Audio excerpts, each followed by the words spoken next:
ASEAN Summit and related meetings have been over for more than a week now. So now we have the luxury of looking back with some hindsight. I'm sure you, Kunarin, you yourself must have attended numerous ASEAN forums, ASEAN meetings, right? Mm-hmm. So if these Bangkok meetings are to have any outstanding issues or something different from the previous meetings, what do you think those things would be? Yeah, the summit meetings have gone pretty well, both from the government side or the private sector side.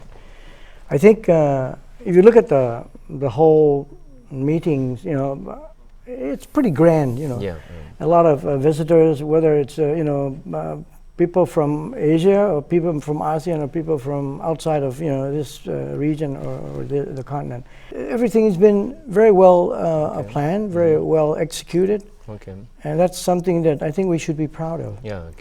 A lot of things could have been better, but if you're looking at the whole setup from outside, you probably don't see those small items that but there are a lot of things that we can change or we can learn from the mistakes.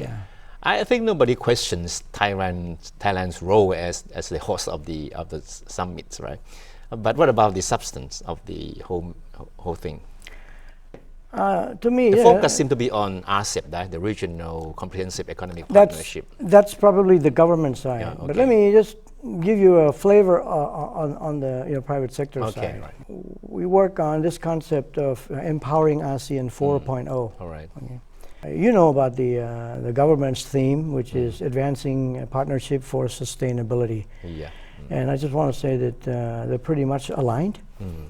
If you look at the government side, they're looking at advancing that, which means digital economy, digital ASEAN. Partnership. They're really looking ahead at digital connectivity, seamless ASEAN. And on sustainability, the government has to say sustainability in all dimensions. On the private sector side, we have 4 pillars. The first pillar is digital infrastructure, which is quite aligned with the digital ASEAN of the government. We say if there is no effective digital infrastructure, there is no 4.0. If you don't have speedy broadband internet, strong Wi-Fi signal, forget it. Number 2, we're looking at digital connectivity once you have good digital infrastructure. And we have 2 dimensions, sustainability dimensions that we want to kind of bring up to everybody, and that is the importance of human capital empowerment. We call it ASEAN Human Empowerment and Development. The acronym is AHEAD, AHEAD. And this is, right within the 4th Industrial Revolution, that we have to make sure that we upskill people, reskill people, find new jobs for people, because machines and computers will take away jobs.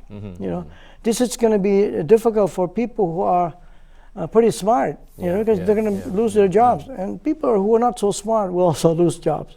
So we're looking at, actually it's very important to have also research and development in the AHEAD. Actually, that's a legacy project for us in the human capital development. Because if you have good research development, you go very far.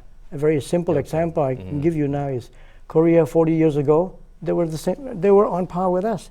Korea now, they've taken rockets up there. We're still walking. And that's because research and development money that they've put into developing the whole country.